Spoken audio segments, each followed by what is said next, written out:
Just live your life. You have to live your life. And with that, kailangan mong i-prioritize yung mental health mo.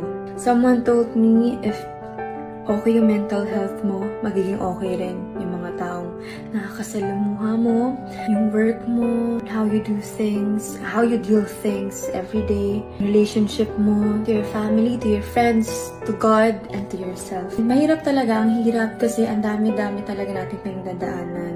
Kada tao, iba-iba ng pinagdadaanan, iba't ibang tao, iba't iba rin kung paano natin i-take or i-deal yung bawat situation. So, everything that you feel is valid. As someone na nagtatrabaho at inihaharap yung sarili palagi at all times, ang hirap na maging hindi okay. Pero, I always think that it's okay to not be okay. To show people na hindi sa lahat ng oras okay ka.